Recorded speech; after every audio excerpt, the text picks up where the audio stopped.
Today is Wednesday, April 13, 2022, and welcome to the Benjamin Dixon Morning Show. It is Solidarity Wednesdays. On that day, we are joined by none other than Nomiki Konst of the Nomiki Show. And we are also joined this morning by our brother, Al Rutherford, who comes in and helps us when we discuss international affairs. Good morning to both of you. Good morning. Good morning, Brother Ben. Good to see you. Good morning, Nomiki. Good to see you. In the absence of Dr. Carl Mack, who will be back tomorrow, we always begin the shows rooted in Black history. So, hey, Google, what happened today in Black history? On April 13, 1963, Sidney Poitier became the first Black actor to win the Academy Award for Best Actor. Born on February 20, 1927, in Miami, Florida, Poitier took home the award for his starring role in Lilies of the Field, 1963. 7 years earlier, he became the first Black male actor nominated for an Oscar for his performance in The Defiant Ones. Adapted from Black Heritage Day calendar by author, lecturer and civil rights activist Dr. Carl Mack. And you can get a copy of this calendar, blackheritagedays.com. Brother Rutherford, this is, I did not know that this was the particular day in Black history, which is kind of ironic considering all the things that are going on with our brother Will Smith and the Oscars. What are your thoughts on just kind of generally, we have a lot to cover in terms of international affairs, but seeing that this is screaming from history, what are your thoughts about any of this? Well, Brother Dixon, the first thing I am taken back to just the phenomenal man that Sidney Poitier was, not just an actor, but if you look at his work from a civil rights perspective, he was right there. And, this is a man who was born in the Bahamas, came to the United States, fully lived the American dream and was, an iconic figure. Now, when I juxtapose that to Will Smith, I'm relatively disappointed in the way I'm sorry, brother, go ahead. No, I'm just saying, go ahead. The floor is yours. Well, you look at Will Smith and he's had a stellar career, and then you take the actions of the Oscars, and what troubles me so much is that you put Chris Rock in a position where he could not respond. From my view, the man thing would be if you had to go up on stage, you go up to Chris and you whisper in his ear, let's talk about this after That's right. the show. That's right. Okay? I think that's what Sidney Poitier would have done, right? I think yes. Most gentlemen in most cases would have just whispered something. If you got to make a scene, whisper. But go ahead. I want you to get the last thought of that, Rick. Well, and then, to strike the brother and then to go down and sell wolf tickets. That's what we used to call them in the neighborhood. You're selling wolf tickets from the audience.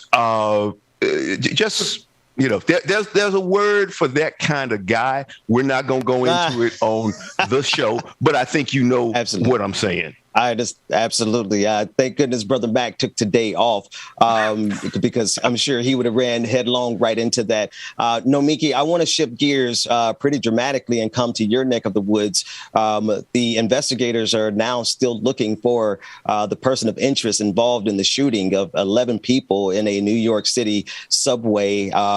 There's a lot of information that's going around. We have clips, we have sound bites. But first, I know this is relatively in your area, and there seems to be possibly what's going on, and how are you doing? I'm okay. I mean, I feel like the last 24 hours in New York has been a whirlwind. You had a taxi cab hit my building's garage last night, and it started flooding. The lieutenant governor had to step down. I have helicopters circling outside right now. We have no idea what's going on. No, I mean, New York's on edge for sure. It's been a very crazy last 24 hours in New York. This event, but and I know they all seem unrelated, but I do think that this event is, knowing what we know about this individual who did these heinous heinous act, and the hundreds of videos he posted on YouTube complaining about the crime in the city, complaining about how Mayor Adams has responded, saying that an increased police force isn't going to do anything. It was definitely, unhinged. His mindset was unhinged, and he was not well.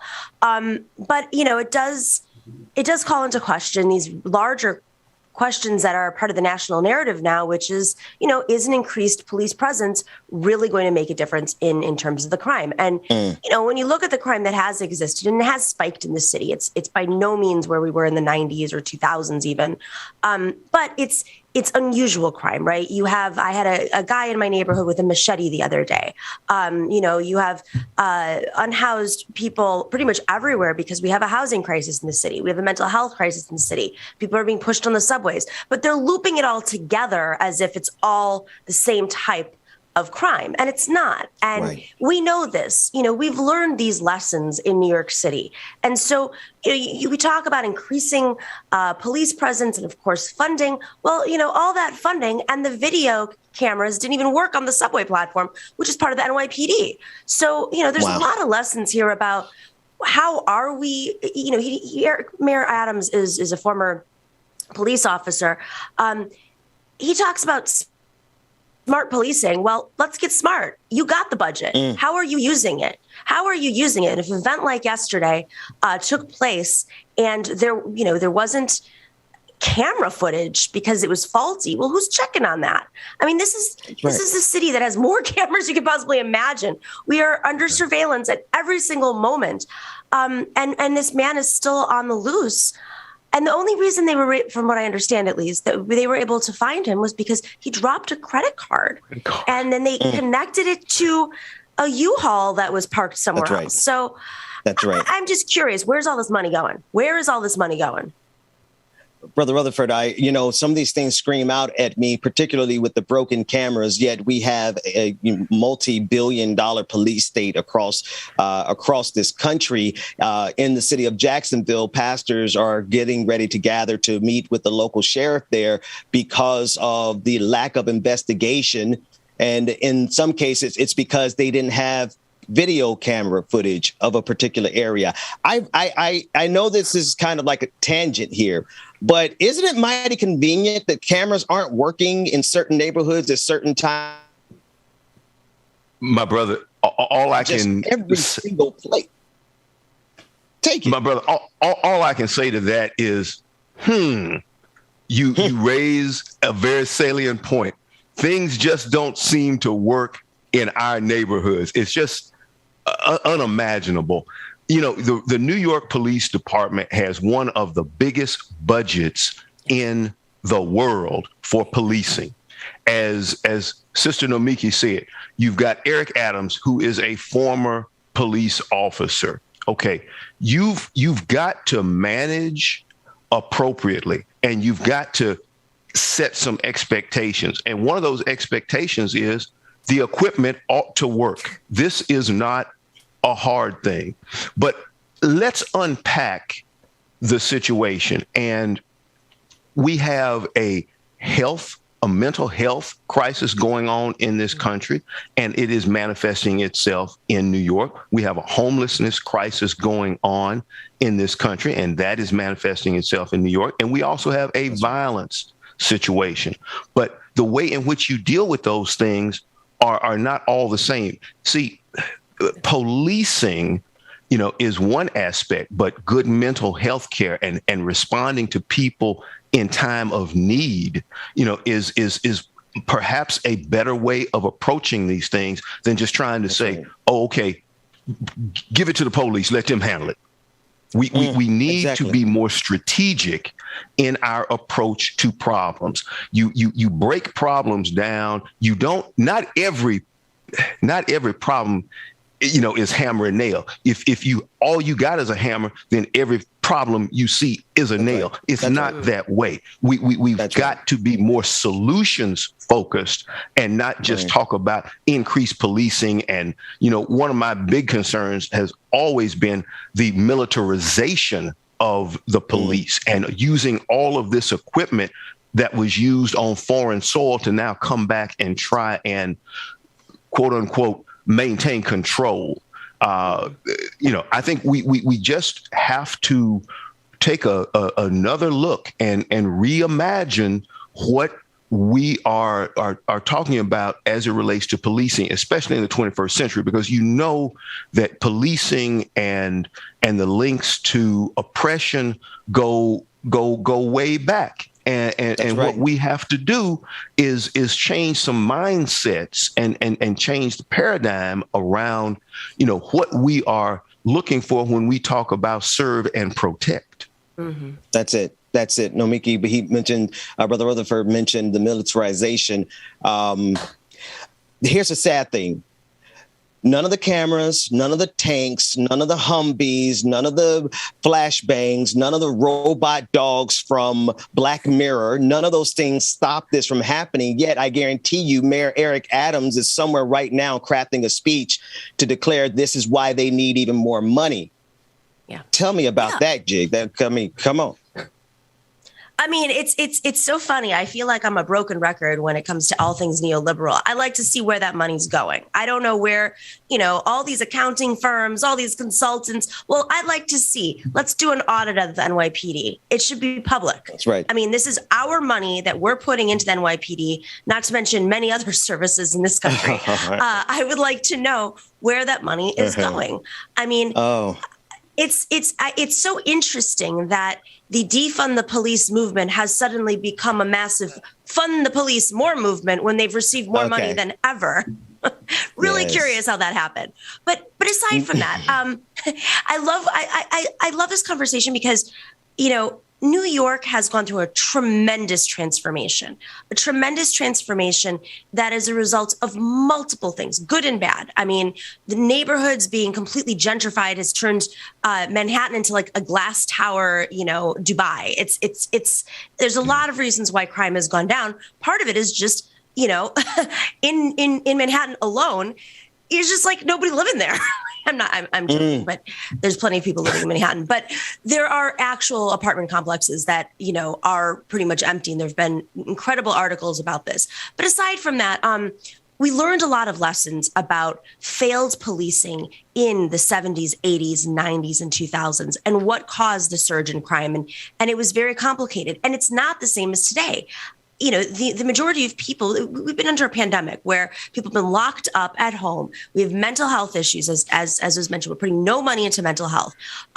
People's, whether or not they have an access to a gun, domestic violence is up. That's not the same. It's not the same as, the way that they're trying to portray random shootings. Some of the shootings on the streets that are existing as a result, yes, of more drug trafficking. But drug trafficking is also up because mental health issues are so there's a cause and effect to all these. And we learned this. Mm-hmm. We learned this in the 80s, 90s, and 2000s in New York. But somehow we've never had a public conversation about how we address each of these issues individually. And it can't just be more police because, if there's this illusion of safety, I mean, we have more police than ever before. If they're so good at what they're doing, what's going on right now? I just don't understand in 2022 how we can be having this conversation in New York City when my guess is if you polled New Yorkers, truthfully, Mayor Adams can say what he wants, but he did not win with a mandate. He won in a low turnout election with a split vote and ranked choice voting. This is not somebody who won with a massive mandate. I want to know go ahead. No, finish that thought. You want to know. I think if you polled New Yorkers, if you polled everyday New Yorkers in the city, not Long Island, not these cops that are being brought in from outside, actual New Yorkers about what needs to be done to solve this surge in violence.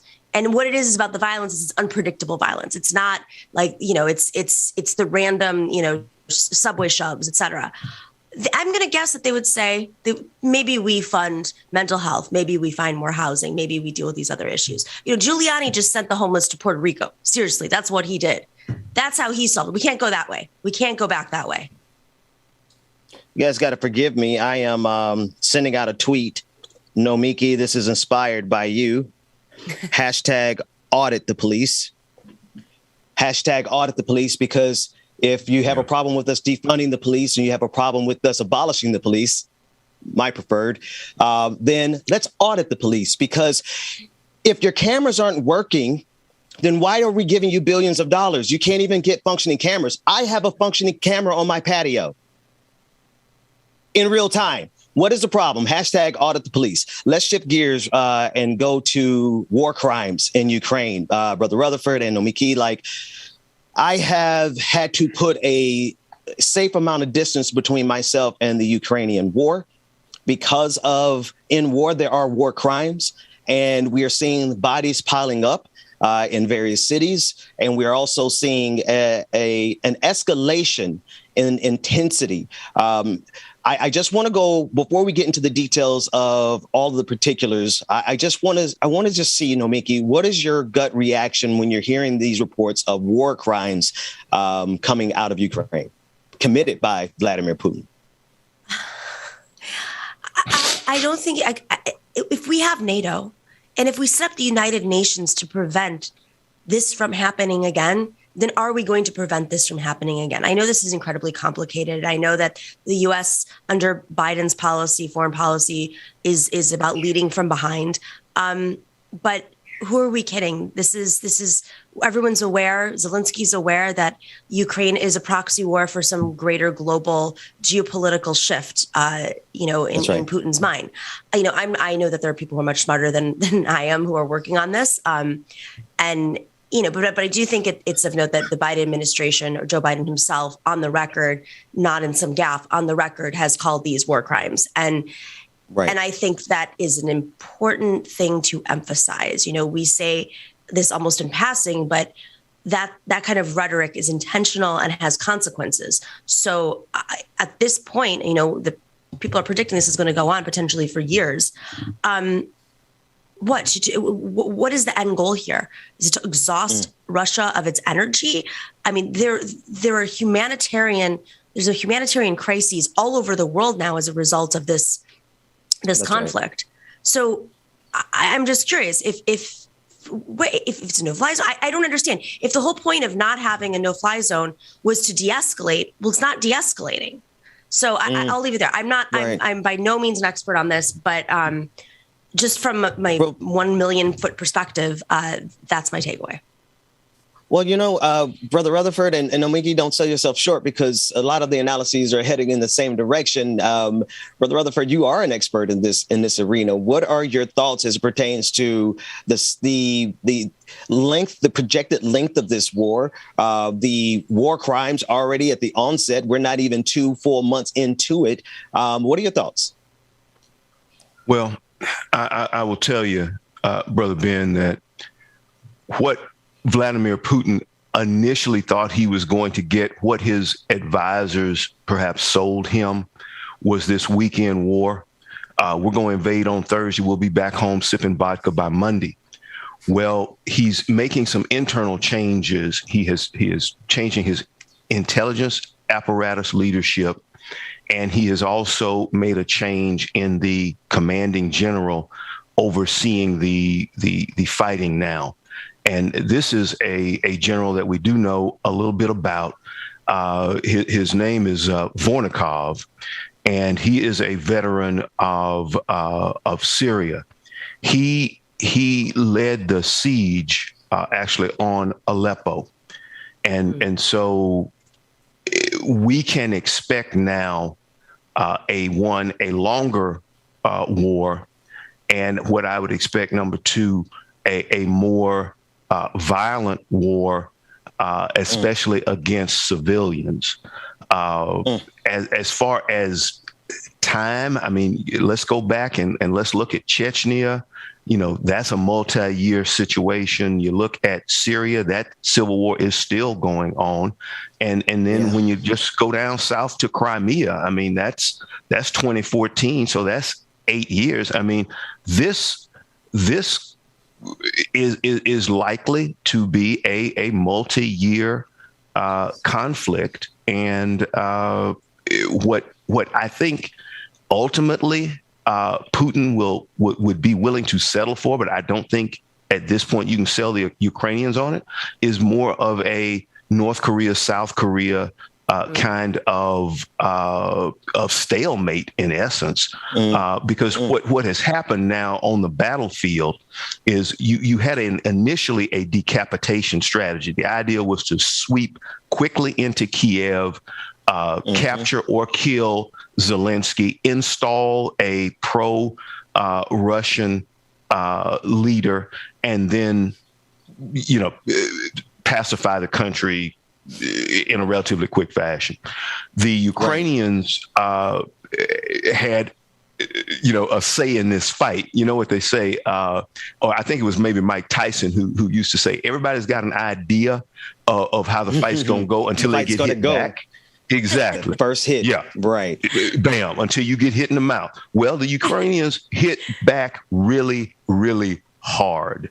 And so Russians have now pulled back from Kiev, and they are trying to consolidate their resources and their forces along the east, which is that Donbass region, which is where Luhansk and Donetsk are located. And they are what are considered breakaway republics. So they are going to attempt to come in from the east and control that territory, and then also from the south in Crimea, and try to establish, a stronger foothold there. And that would then set up this potential east-west split from within Ukraine. Now, the Cold War never ends. It never. And I was going to go to what Nomiki was saying. Sister Nomiki was talking about, what is the value of NATO and what is the value of the UN, and what are those powers going to do? We, as you said, are in a proxy war at this point. NATO is going to continue to flood the zone with arms.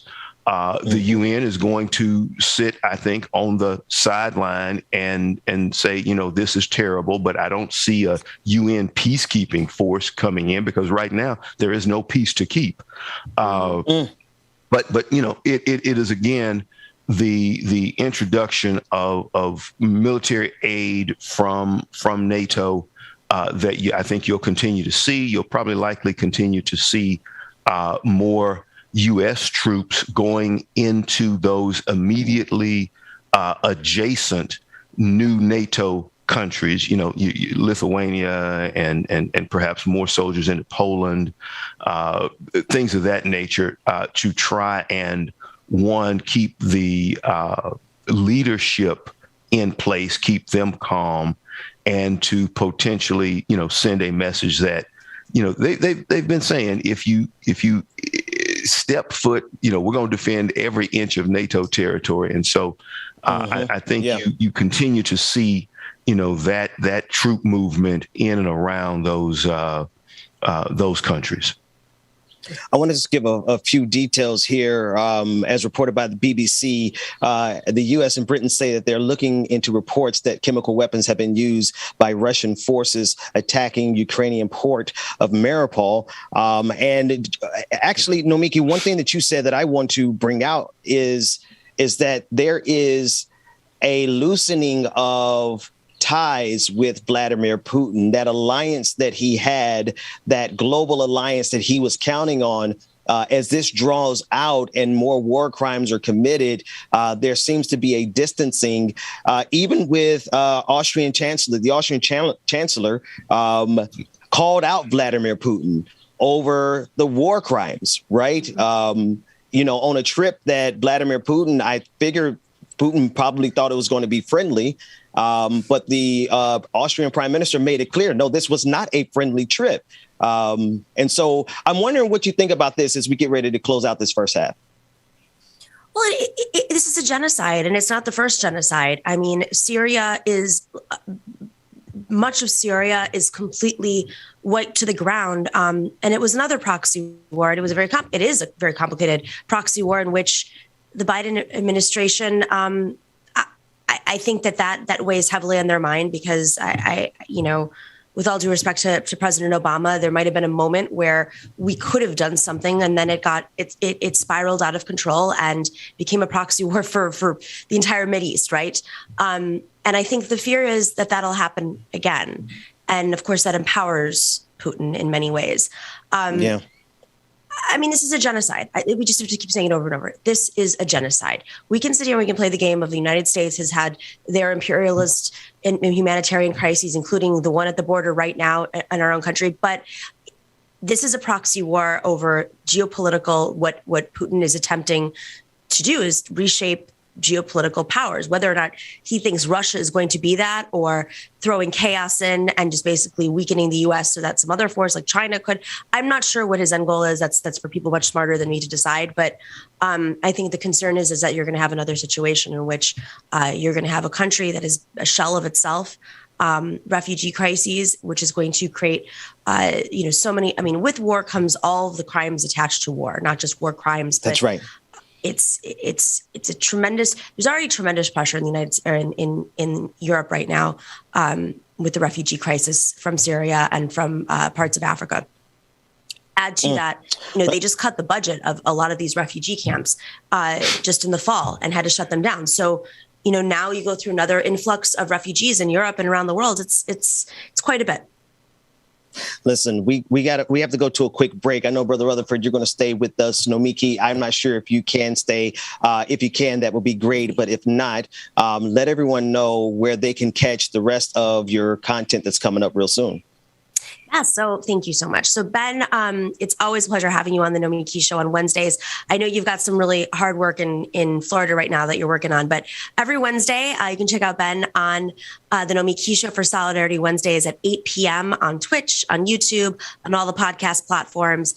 We air Wednesdays and Fridays. We have a great 2-hour-long show with amazing guests, interviews, authors, activists, leaders, and usually a fun panel afterwards as well. So you can join us on all the different platforms. It's up there on the screen. Nomiki, it's always an absolute pleasure. Brother Rutherford, stick around. We'll come back with more of the Benjamin Dixon Morning Show right after this break.